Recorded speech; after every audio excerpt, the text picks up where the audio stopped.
안녕하세요, 펭귄입니다. 자, 오늘은 지난 시간에 말씀드렸던 것처럼 불안형과 회피형의 연애에 대해서 이야기해 볼게요. 그들이 왜 그렇게 만나고 왜 그렇게 힘든지 한번 탐구해보는 시간을 가질게요.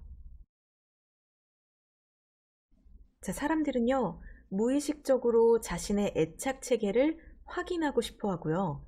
또 자신의 애착 스위치를 건드리는 사람에게 자극을 받게 되어 있어요.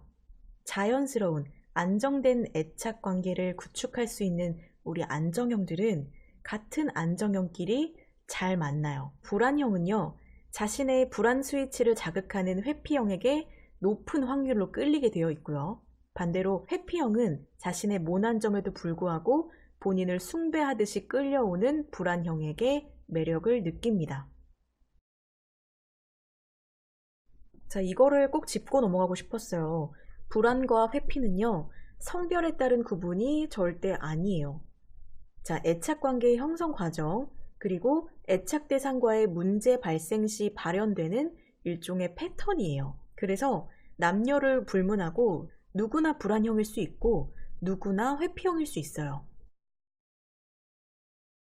자, 회피형 애착 유형의 핵심은요, 애착 관계와의 갈등 상황에서 회피 성향 스위치가 켜진다는 것이고요.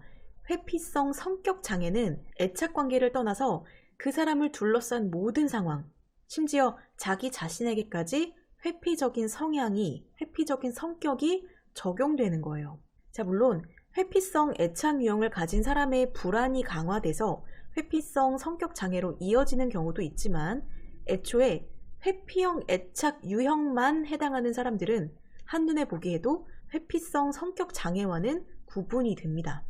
회피성 성격 장애를 겪는 사람들은요, 자신을 둘러싼 모든 사람, 그리고 사회 전반의 관계에 있어서 어려움을 겪는 경우가 많아요. 하지만 회피형 애착 유형은 일정한 자신의 영역, 자신의 바운더리만 보장되면, 즉 적절한 거리를 유지하고 바라보면 정말 더없이 성격 좋고 쿨하고 합리적인 경우도 되게 많아요. 자, 명심하세요. 애착 유형은 보편적인 성격을 나타내는 말이 아닙니다.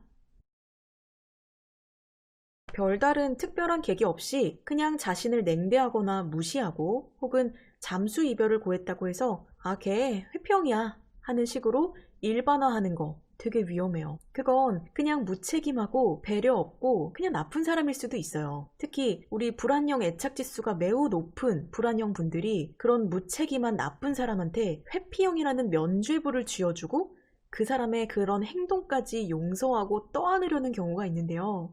제발 그러지 마세요.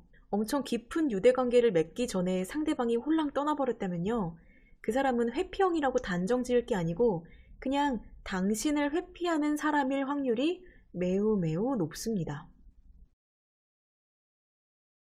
애착 유형 관련해서 연애 이야기를 할 때 회피형과의 연애는 무조건 손해니까 믿고 걸러야 돼 라는 의견이 지배적이죠.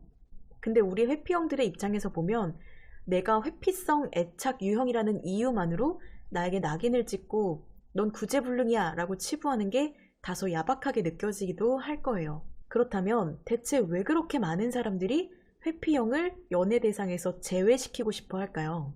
파트너가 회피형인 경우를 생각해 볼게요. 자, 어차피 안정형들은 걱정이 안 돼요.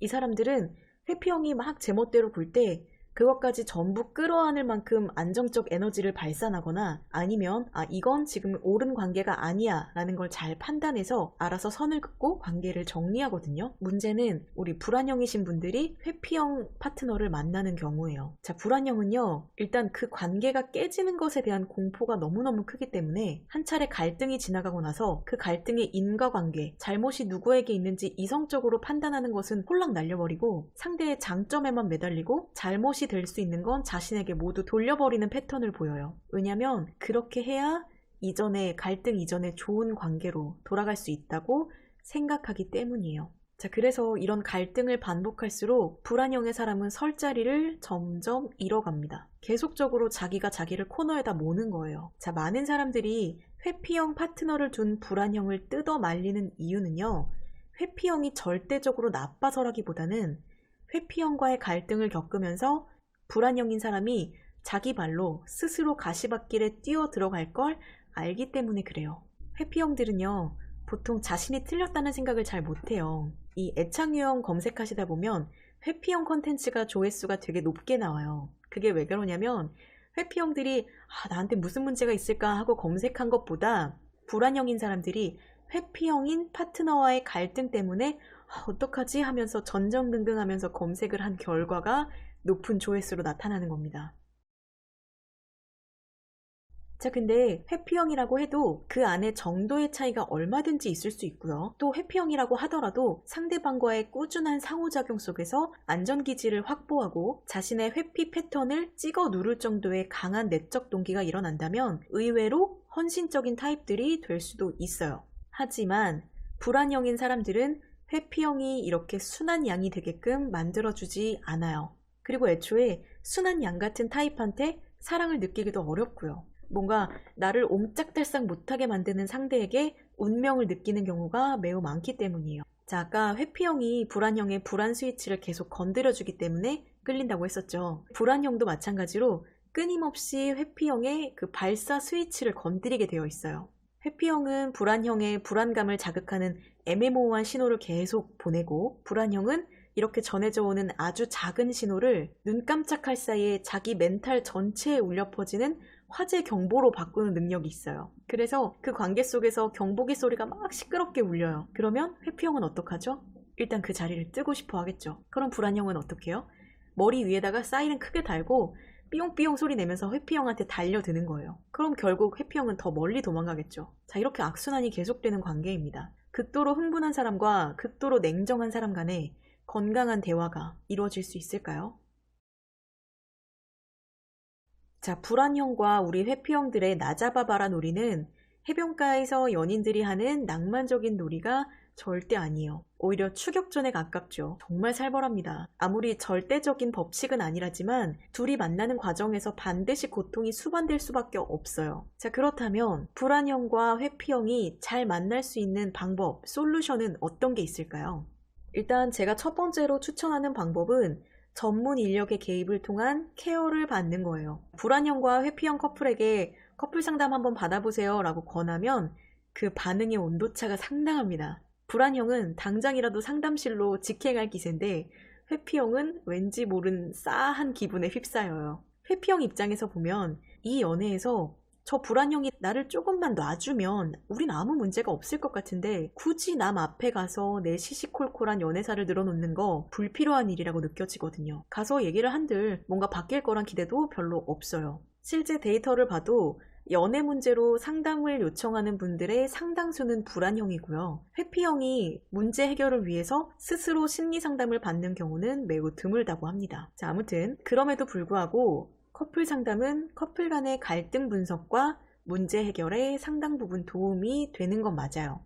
그래서 불안형과 회피형 커플 분들은 커플 상담을 한번 꼭 받아보셨으면 좋겠어요. 물론 우리 불안형 분들께서 회피형을 끌고 상담소 문턱까지 오셔야겠지만. 자, 두 번째는요. 딱 일주일만 이 미션을 수행해보는 건데요. 자, 이거는 제가 불안형이랑 회피형이었던 커플을 보면서 두 사람 다 저한테 가까운 친구였거든요. 그래서 추천했던 방법이에요. 둘 다 제 친구니까 야, 넌 이렇게, 넌 저렇게 해 라고 시켜볼 수 있었어요. 자, 먼저 회피형인 친구한테는 정말 아무리 소름 돋고 힘들어도 상대방한테 3시간에 한 번씩 너는 나에게 땡땡땡한 사람이야 라고 문자를 보내게 만들었어요. 무슨 일이 생겨도, 심지어 싸워서 연락을 하기 싫은 순간에도 3시간의 약속을 꼭 지키게끔 만들었어요. 예를 들면 그런 거예요.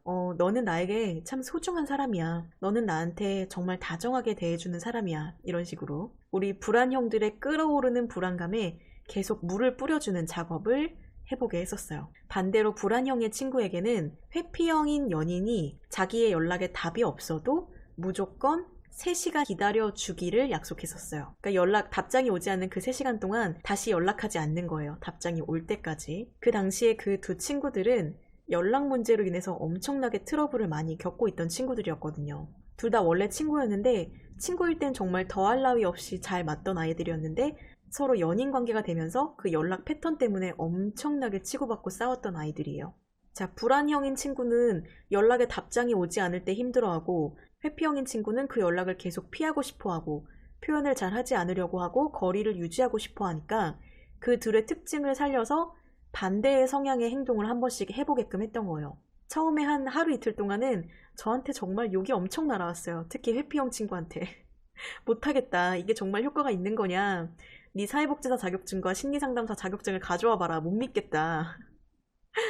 자, 어쨌든 아주 오래전의 얘기이기 때문에 그 친구들은 이제 각자의 길을 잘 찾아서 갔지만 그 당시만큼은 그 일주일의 활동을 통해서 그래도 꽤 많은 효과를 얻었다고 해요. 일단 불안형인 친구가 연락을 3시간에 한 번씩 주기적으로 받으면서 그리고 회피형이 좀처럼 하지 않는 상대방이 나에 대해서 해주는 이야기와 칭찬들을 들으면서 감정적으로 많이 케어를 받았었고, 그리고 회피형인 친구는 무슨 일이 있어서 답장을 못했을 때 예전엔 정말 막 득달같이 전화, 카톡, 문자 다 와 있었는데 그게 없으니까 어느 정도 이 친구가 나를 믿고 기다려주는구나 하는 안정감을 느꼈다고 하더라고요. 자, 그래서 불안형, 회피형이신 커플분들 중에 연락 문제로 고통을 받고 계신 분들이 있다면 저는 이 방법을 한번 시도해 보시길 추천드릴게요. 다음번에도 유익한 내용을 가지고 찾아오도록 하겠습니다. 도움이 되셨다면 구독과 좋아요 눌러주세요. 안녕.